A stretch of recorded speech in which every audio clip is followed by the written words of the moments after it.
बहू का लौटा बचपन। रश्मि की सास उससे बहुत काम कराती थी और वो इस बात से बहुत परेशान हो गई थी। एक दिन सास कहती है, बहू, रसोई का काम खत्म हो जाए तो मेरे कमरे में आ जाना। कमरे की सफाई करनी है। ये कहकर सास वहां से चली जाती है।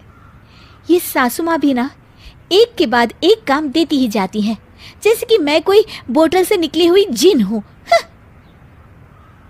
रश्मि अपनी सास के कमरे में जाती है और स्टूल पर चढ़कर अलमारी से सामान निकाल रही होती है।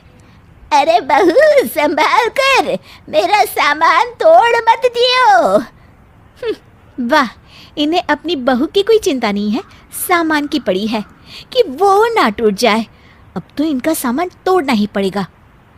रश्मि सामान हाथ में पकड़ लेती है और नाटक करने लगती है।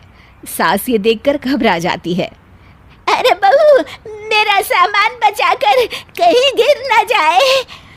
हाँ हाँ मम्मी जी, नहीं गिराऊंगी आपका सामान। रश्मि का सच में बैलेंस बिगड़ जाता है। अरे मेरा तो सच में बैलेंस बिगड़ रहा है। रश्मि स्टूल से नीचे गिर जाती है और उसका सर बेड से लग जाता है। रश्मि के सर में दर्द हो रहा होता है।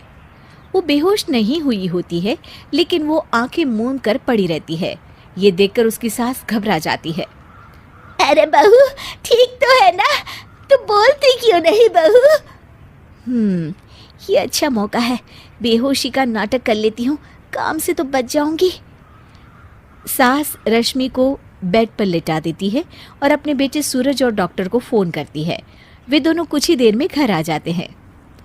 सर पर चोट आने की वजह से ये बेहोश हो गई है। मैं कुछ दवाइयाँ लिख कर देता हूँ, ये मंगा लीजिएगा।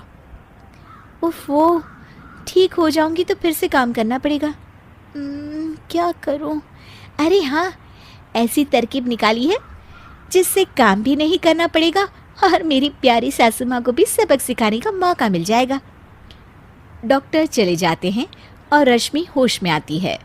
तब वो बच्ची बनकर याददाश्त खोने का नाटक करने लगती है।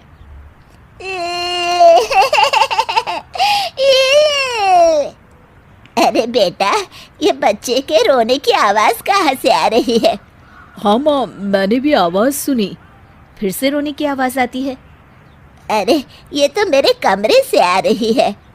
वो दोनों कमरे में आते हैं तो रश्मि रो रही होती है और बच्चों की तरह हरकतें कर रही होती है। दोनों उसे देखकर हैरान रह जाते हैं। मेरे मम्मी जी पापा कहाँ है?